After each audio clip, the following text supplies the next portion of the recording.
पश्चिमी घाट की पहाड़ियों के पास नस्लीपर नाम का एक कस्बा था। मानव हर साल वहाँ घूमने आता था।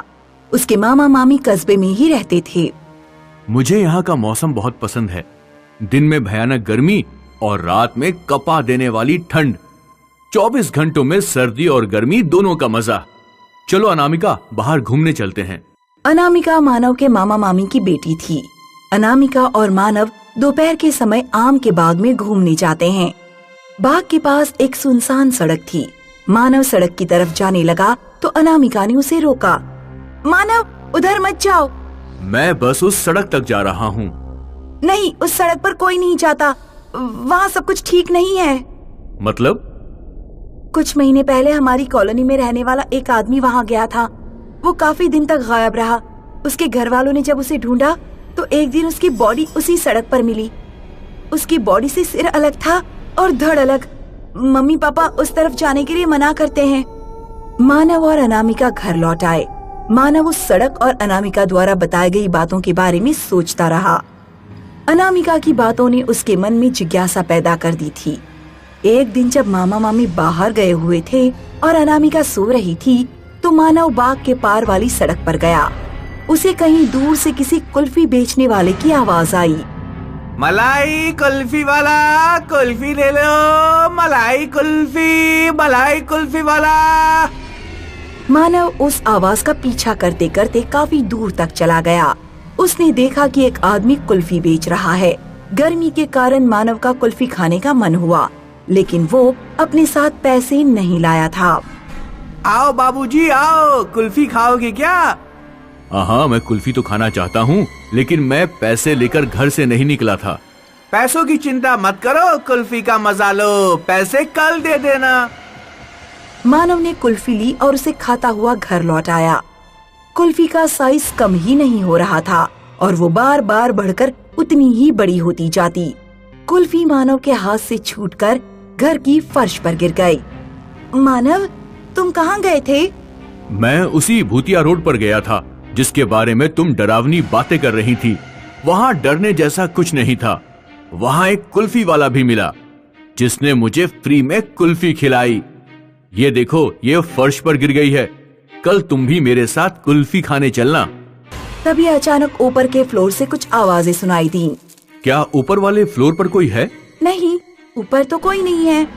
तो ये आवाज कैसी आ रही है? मानव और अनामिका डरते हुए धीरे धीरे ऊपर वाले फ्लोर पर जाते हैं। फ्लोर पर चुड़ैल और भूत क्रिकेट बैट और बॉल से खेल रहे थे। आ जाओ, खेलोगे हमारे साथ। मानव और अनामिका ने फ्लोर का दरवाजा बंद किया और डरकर सीढ़ियों से नीचे भागे। जल्दबाजी में मानव का पैर फिसल गया और वो सीढ़ियों से गिर पड़ा। उसके घुटने में चोट लग गई। मुझे बहुत दर्द हो रहा है। मैं अभी ठंडा पानी लेकर आती हूँ। अनामिका फ्रिज से पानी लेकर गई। जब उसने फ्रिज खोला तो देखा कि फ्रिज के अंदर भूत और चुड़ैल का कटा हुआ सिर रखा है। अनामिका ने फ्रिज का दरवाजा बंद किया और किचन में भागी।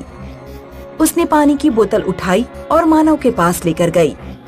वो मानव के घुटने पर पानी डाल ही रही थी, तभी चुड़ैल और भूत ने ऊपर फ्लोर का दरवाजा तोड़ दिया और वो नीचे उतर कर आने लगे। वे हमारी तरफ ही आ रहे हैं। मुझसे उठा नहीं जा रहा है। अनामिका मानव का हाथ पकड़कर उसे खींचती है। सबसे पास में टॉयलेट था। अनामिका मानव को खींचते हुए टॉयलेट के अंदर ले गई और टॉयलेट का दरवाजा बंद कर लिया। तुम दोनों कहीं नहीं भाग सकते। दरवाजा खोलो वरना मैं दरवाजा तोड़ दूंगी।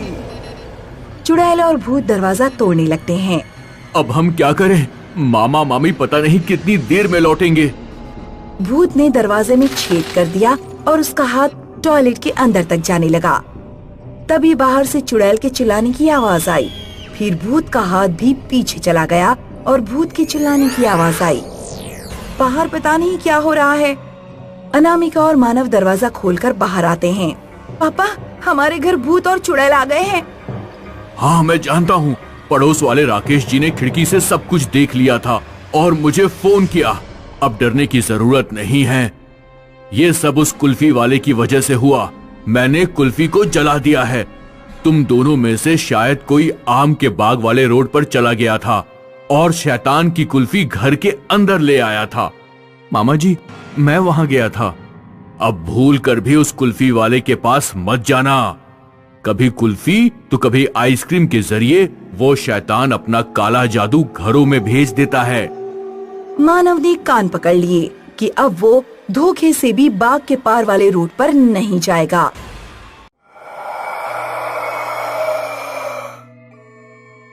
एक बार की बात है, सन्नाटापुर नाम के गांव में पप्पू नाम का एक किसान रहता था।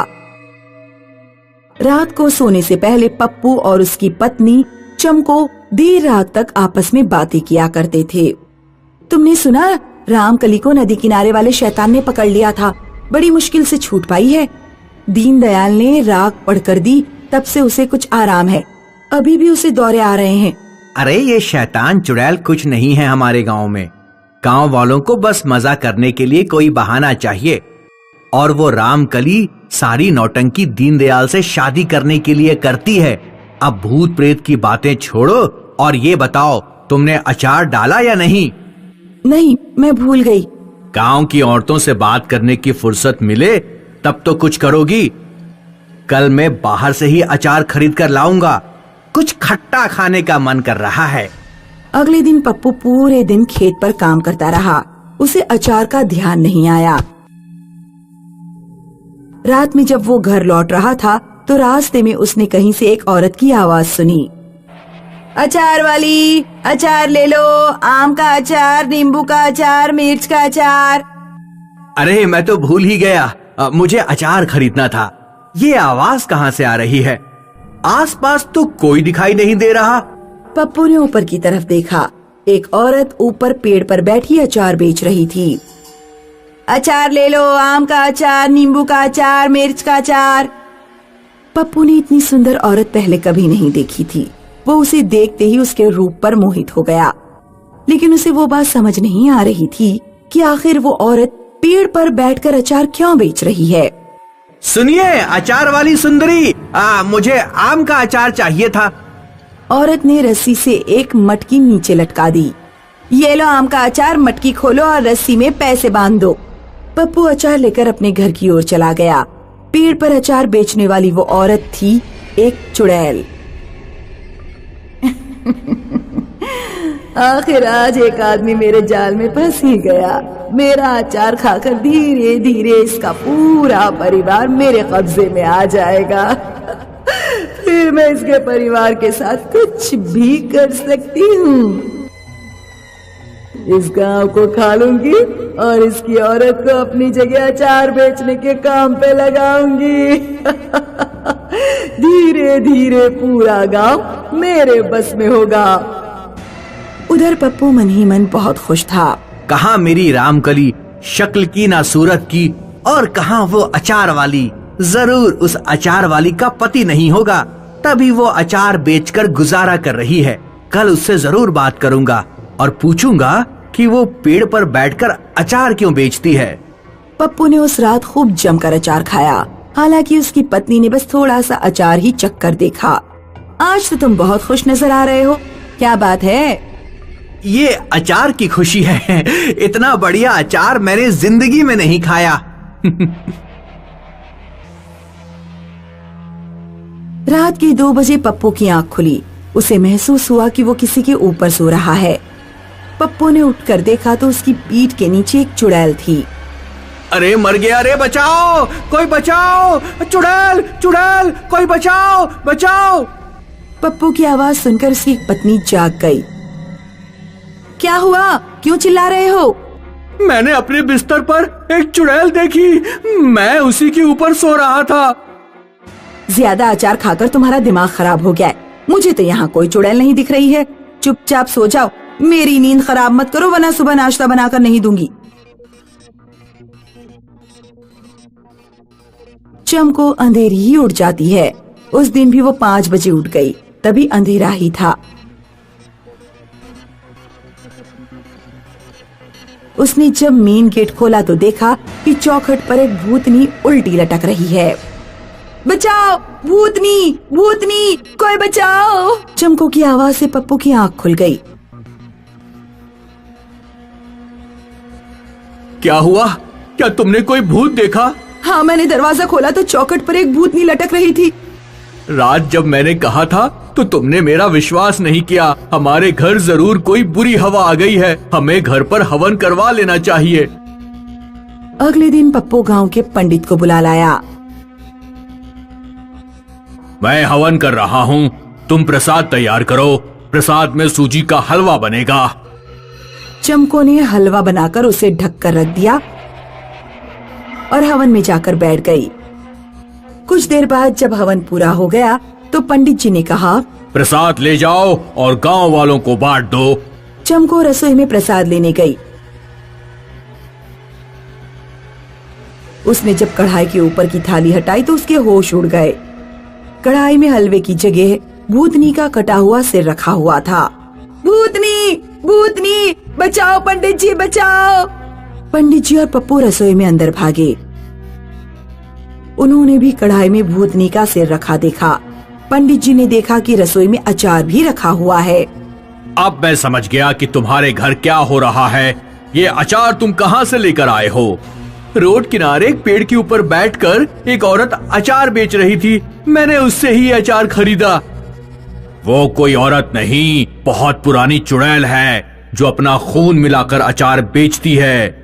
उस अचार को खाने के कारण तुम लोगों के ऊपर उस भूतनी के खून का असर हो रहा है।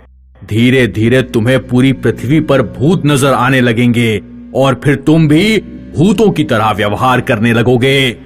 पंडित जी, हम तो अचार खा चुके, अब क्या उपाय है बचने का? चिंता की बात नहीं है, अभी तुमने अचार एक बार ही खाया है। अचार धीरे धीरे असर करता है। तुम दोनों अपनी मुंह में उंगली डालो और उल्टी कर दो। जो अचार तुम्हारे पेट में गया है वो काफी हद तक बाहर निकल जाएगा। पप्पू और चमको उल्टी करके अपना पेट खाली कर देते हैं।